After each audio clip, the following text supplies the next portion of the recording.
So, all I intended to do was capture a little bit of footage for an upcoming top 10 topic that I'm doing about this game, Dear Esther, and I wound up beating the whole thing.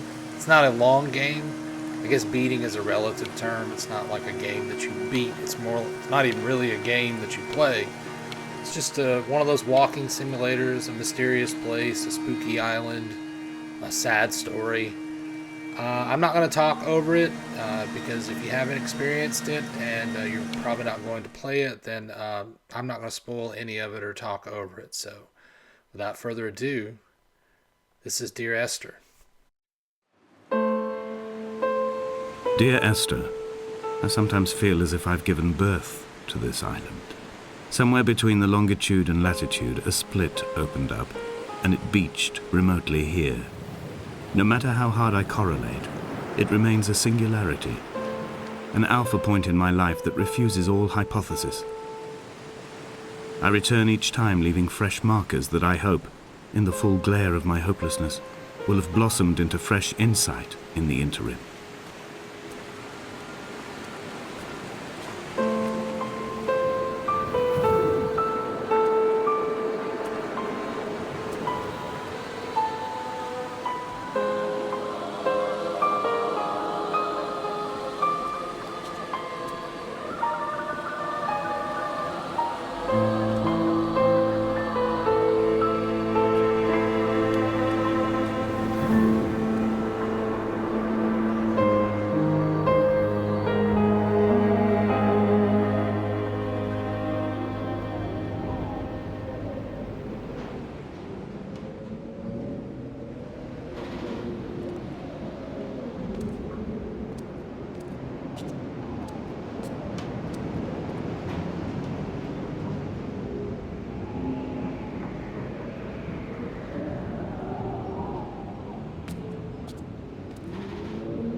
When you were born, your mother told me, a hush fell over the delivery room.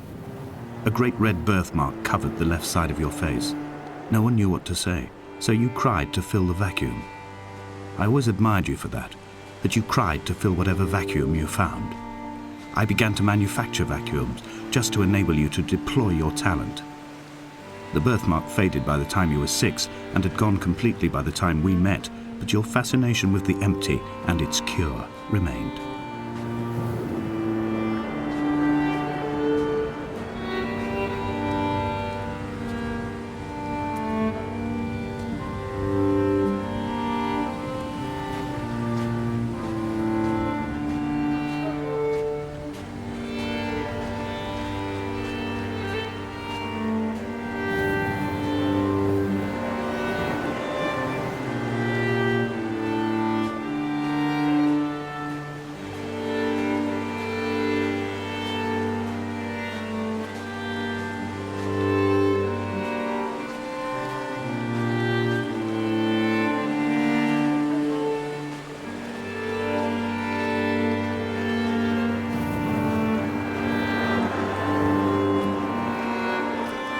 Found the ship's manifest, crumpled and waterlogged under a stash of paint cans.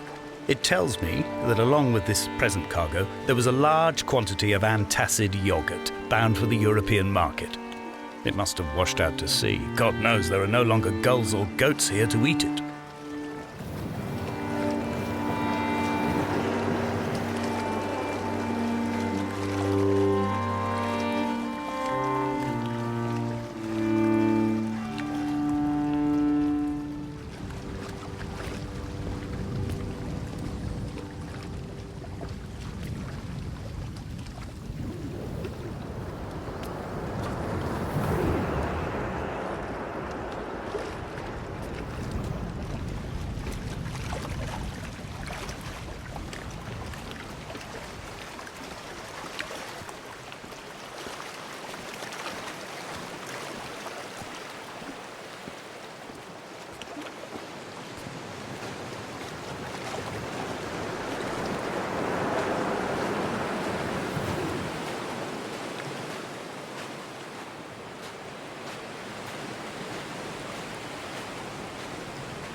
A wonderful sight. The moon cresting the junction between the cliff path and the stone circle. It cast a shadow of the ridge across the beach, all the world as if you had signed your name in untidy handwriting.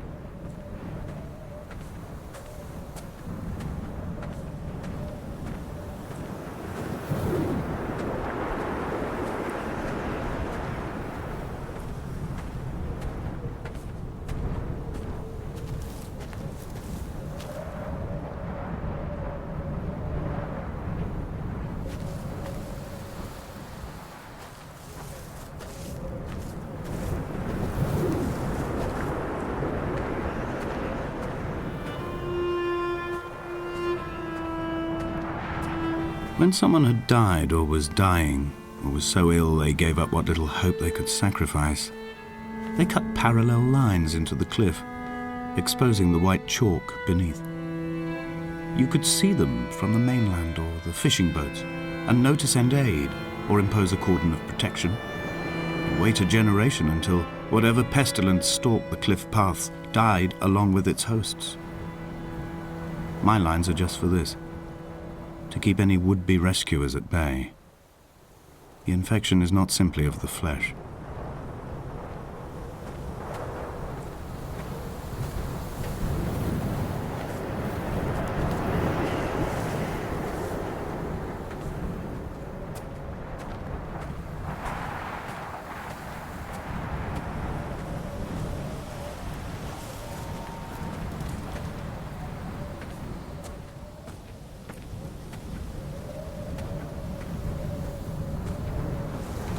They were God-fearing people, those shepherds.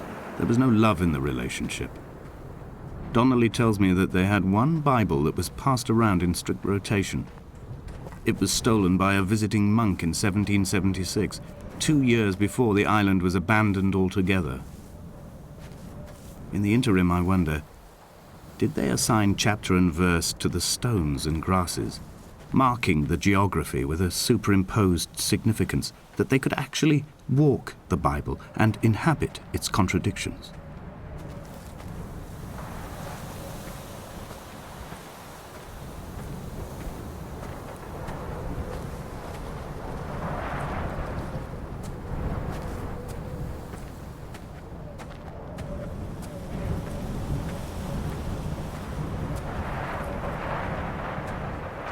Dear Esther, I met Paul. I made my own little pilgrimage. My Damascus, a small semi-detached on the outskirts of Wolverhampton. We drank coffee in his kitchen and tried to connect to one another. Although he knew I hadn't come in search of an apology, reason or retribution, he still spiraled in panic, thrown high and lucid by his own dented bonnet. Responsibility had made him old. Like us, he'd already passed beyond any conceivable boundary of life.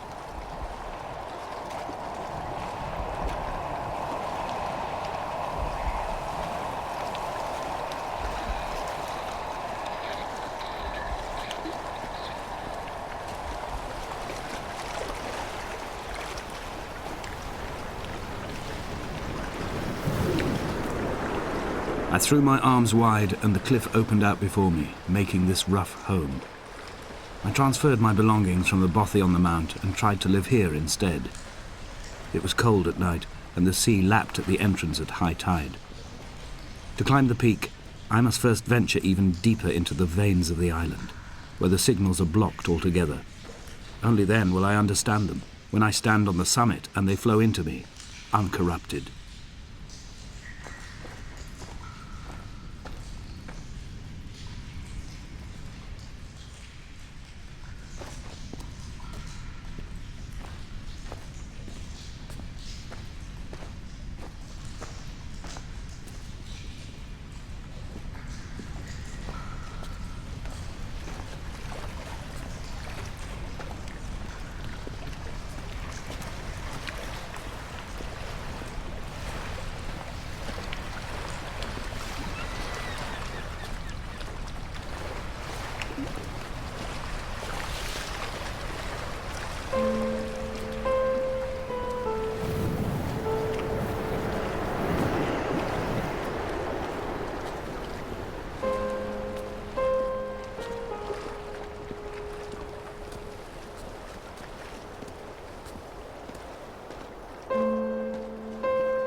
I dreamt I stood in the center of the sun, and the solar radiation cooked my heart from the inside. My teeth will curl, and my fingernails fall off into my pockets like loose change. If I could stomach, I'd eat, but all I seem capable of is salt water. Were the livestock still here, I could turn feral and gorge. I'm as emaciated as a body on a slab, opened up for a premature source of death. I've rowed to this island in a heart without a bottom, all the bacteria of my gut rising up to sing to me.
Dear Esther, I have now driven the stretch of the M5 between Exeter and Bristol over 21 times.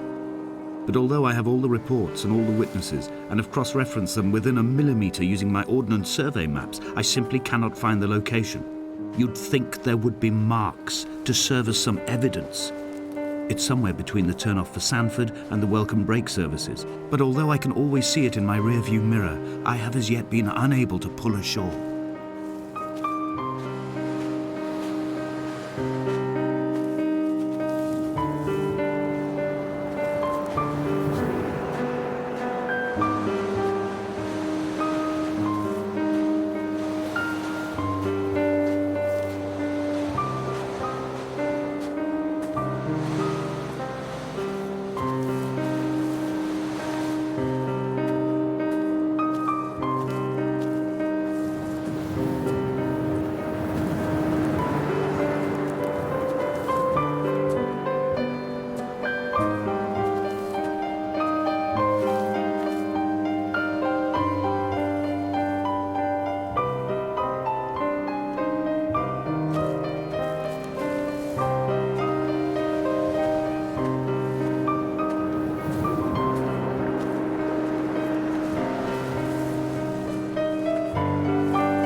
An imagined answer phone message.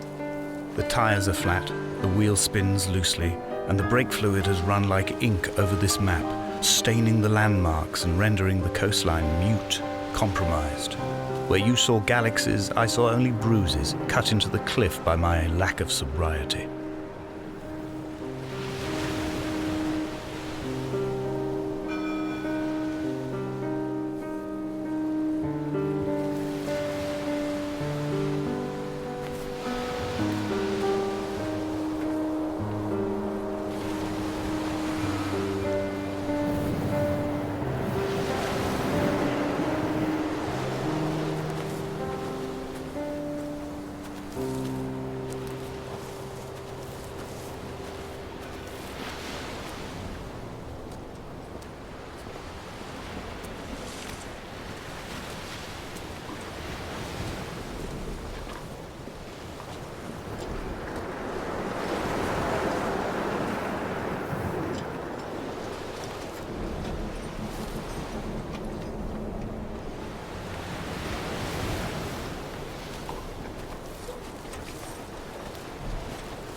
There must be a hole in the bottom of the boat. How else could new hermits have arrived?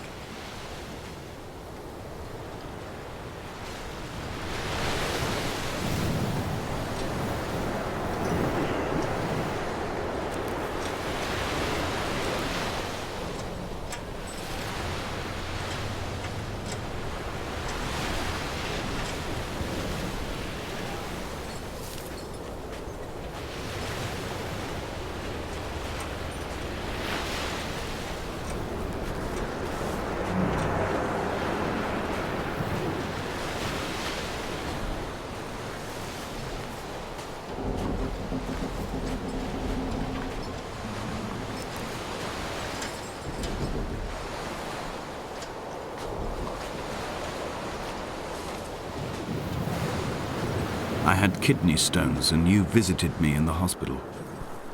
After the operation, when I was still half submerged in anesthetic, your outline and your speech both blurred. Now my stones have grown into an island and made their escape, and you have been rendered opaque by the car of a drunk.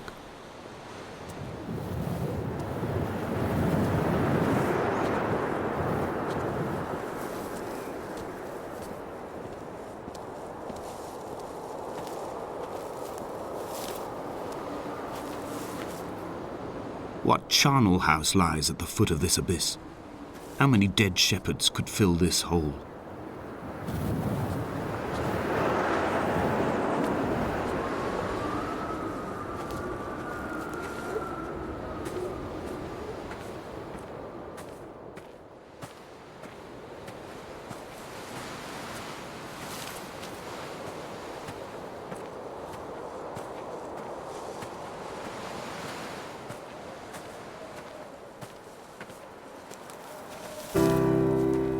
I've begun my ascent on the windless slope of the western side. The setting sun was an inflamed eye squeezing shut against the light shone in by the doctors.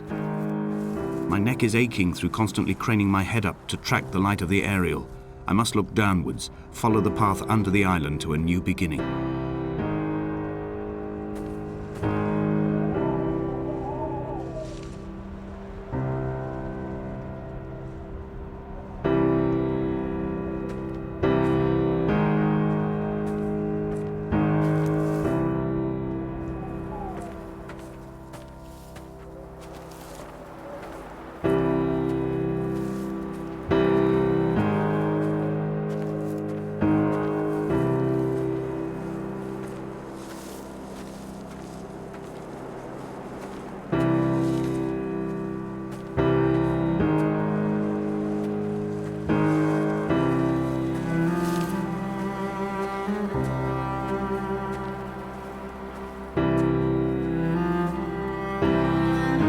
The bothy was constructed originally in the early 1700s.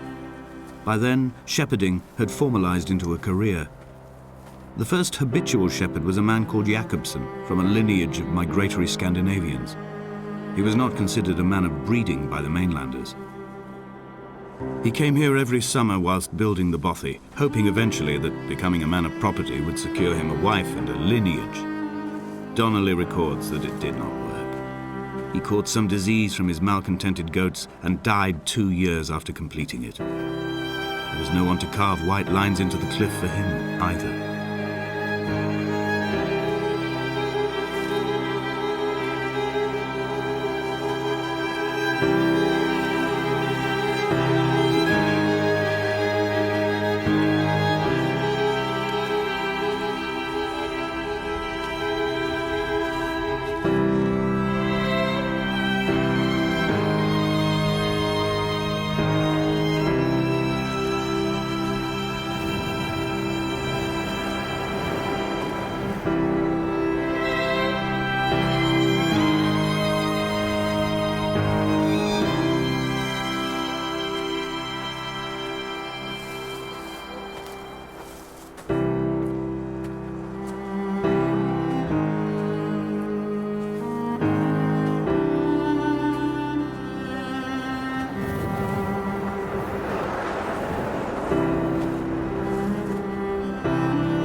the oil lamps ran out, I didn't pick up a torch, but used the moonlight to read by.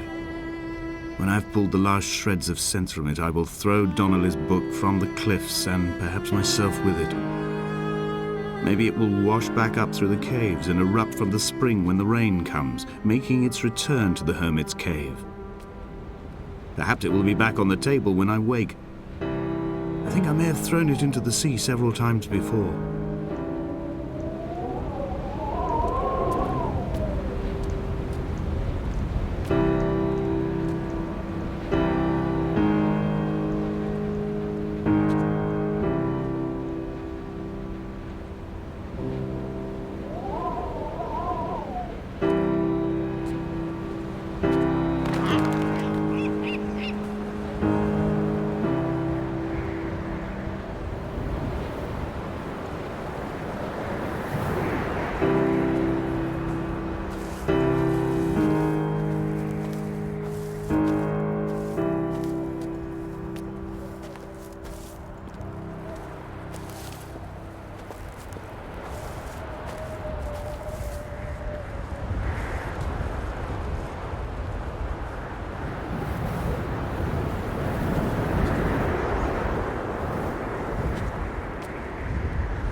He left his body to the medical school and was duly opened out for a crowd of students 21 days after his passing.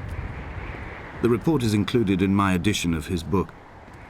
The syphilis had torn through his guts like a drunk driver, scrambling his organs like eggs on a plate. But enough definition remained for a cursory examination, and, as I suspected, they found clear evidence of kidney stones. He's likely to have spent the last years of his life in considerable pain. Perhaps this is the root of his laudanum habit. Although its use makes him an unreliable witness, I find myself increasingly drawn into his orbit.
Donnelly did not pass through the caves.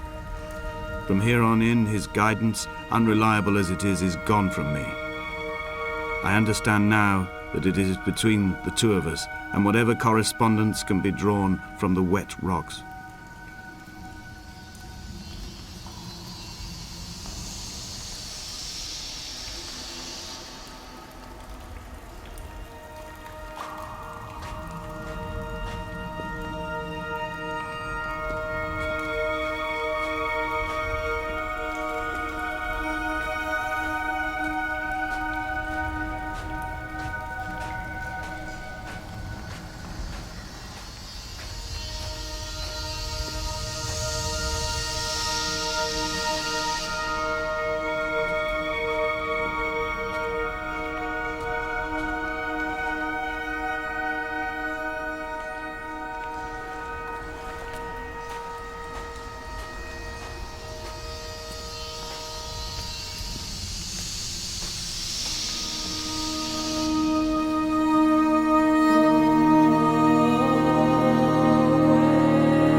It was as if someone had taken the car and shaken it like a cocktail.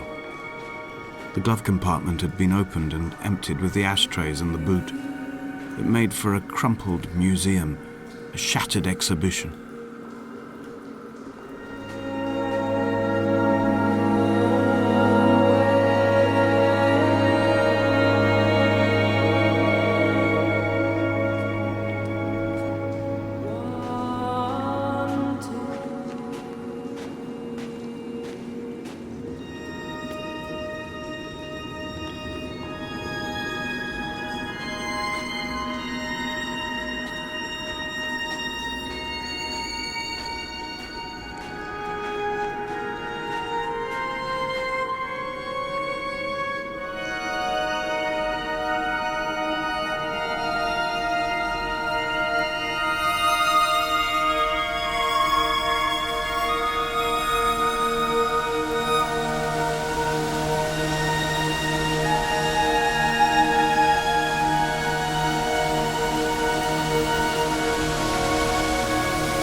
I am traveling through my own body, following the line of infection from the shattered femur towards the heart. I swallow fistfuls of painkillers to stay lucid. In my delirium, I see the twin lights of the moon and the Ariel shining to me through the rocks.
This is a drowned man's face, reflected in the moonlit waters. It can only be a dead shepherd who has come to drunk drive you home.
the moon over the Sanford Junction, headlights in your retinas.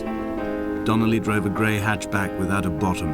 All the creatures of the tarmac rose to sing to him. All manner of symbols crudely scrawled across the cliff face of my unrest. My life reduced to an electrical diagram. All my gulls have taken flight. They will no longer roost on these outcrops. The lure of the moon over the Sanford Junction is too strong.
returned home with a pocket full of stolen ash. Half of it fell out of my coat and vanished into the car's upholstery, but the rest I carefully stowed away in a box I kept in a drawer by the side of my bed.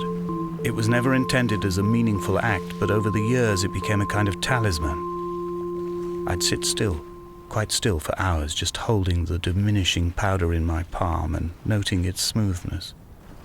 In time, we will all be worn down into granules, washed into the sea and dispersed.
All by the roadside, by the exit for Damascus, all ticking and cooled, all feathers and remorse, all of these signals routed like traffic through the circuit diagrams of our guts, those badly written boats torn bottomless in the swells, washing us forever ashore.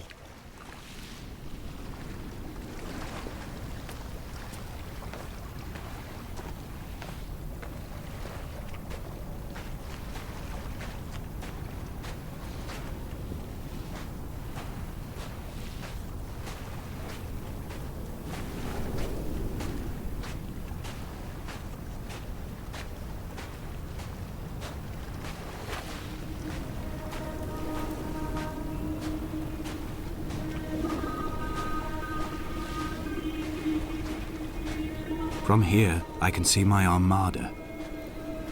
I collected all the letters I'd ever meant to send to you, if I'd have ever made it to the mainland, but had instead collected at the bottom of my rucksack, and I spread them out along the lost beach. Then I took each and every one, and I folded them into boats. I folded you into the creases, and then, as the sun was setting, I set the fleet to sail. Shattered into 21 pieces, I consigned you to the Atlantic, and I sat here until I'd watched all of you sink.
I will drag my leg behind me. I will drag it like a crumpled hatchback, tires blown and sparking across the dimming lights of my vision. I'm running out of painkillers and am following the flicker of the moon home. When Paul keeled over dead on the road to Damascus, they restarted his heart with the jump leads from a crumpled hatchback. It took 21 attempts to convince it to wake up.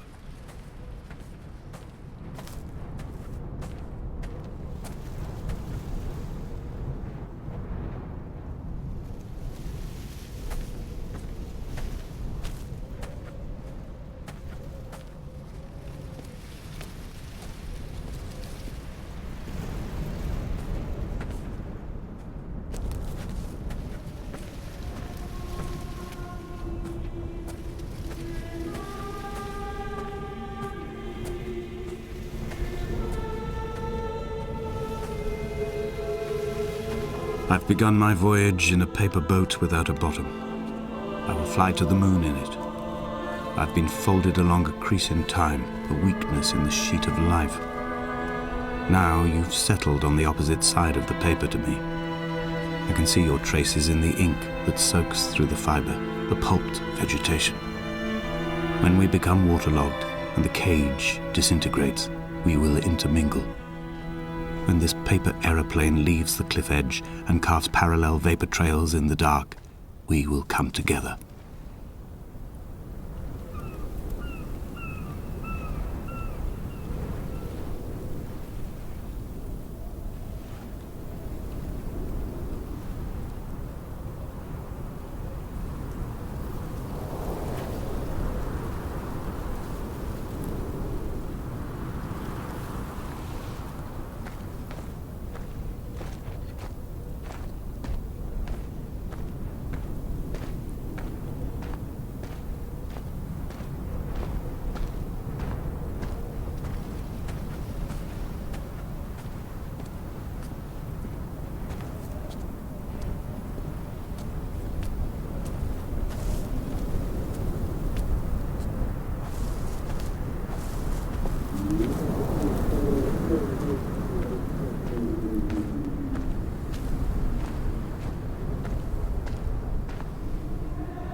If only Donnelly had experienced this, he would have realized he was his own shoreline, as am I. Just as I am becoming this island, so he became his syphilis, retreating into the burning synapses, the stones, the infection.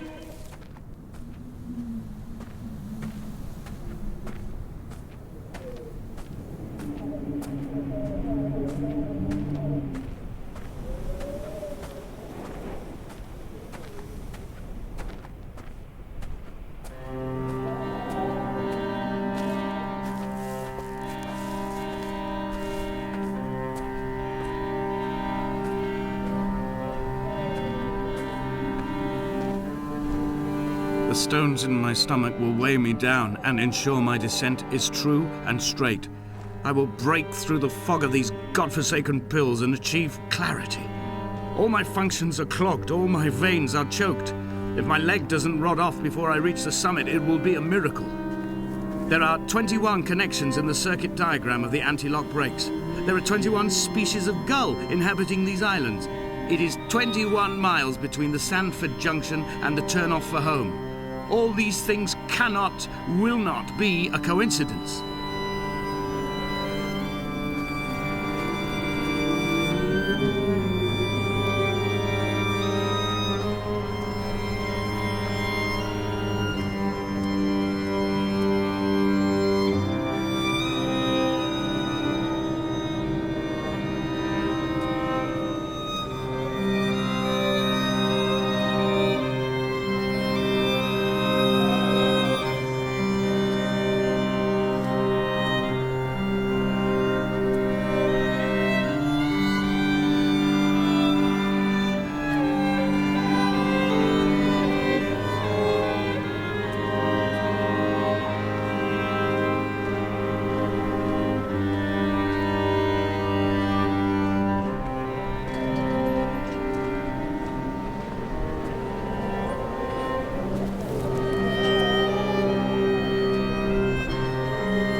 Blind with panic, deaf with the roar of the caged traffic, heart stopped on the road to Damascus, Paul sat at the roadside hunched up like a gull, like a bloody gull. As useless and as doomed as a syphilitic cartographer, a dying goat herd, an infected leg, a kidney stone, blocking the traffic bound for Sandford and Exeter. He was not drunk, Esther. He was not drunk at all. All his roads and his tunnels and his paths led inevitably to this moment of impact. This is not a recorded natural condition. He should not be sat there with his chemicals and his circuit diagrams. He should not be sat there at all.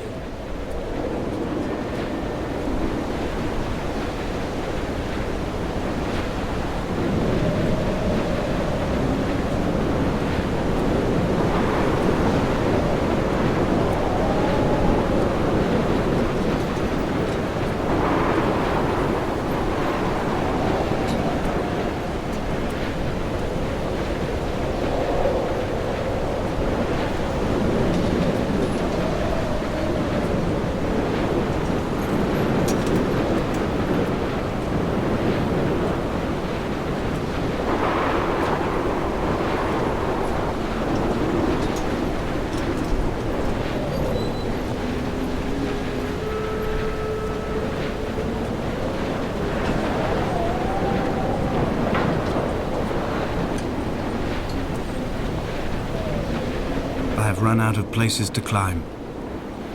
I will abandon this body and take to the air. Dear Esther, I have burned the cliffs of Damascus. I have drunk deep of it. My heart is my leg and a black line etched on the paper all along this boat without a bottom. You are all the world like a nest to me.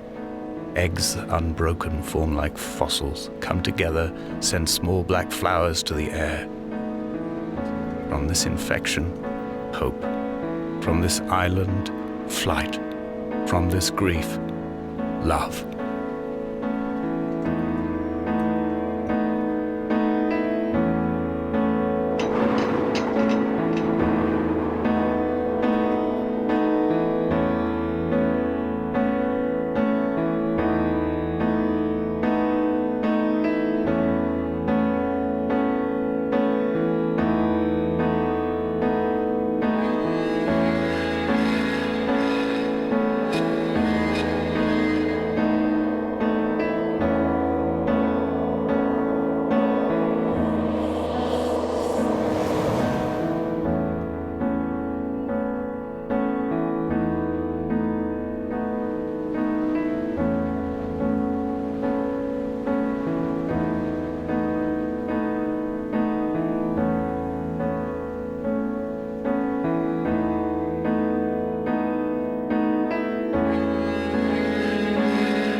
Come back.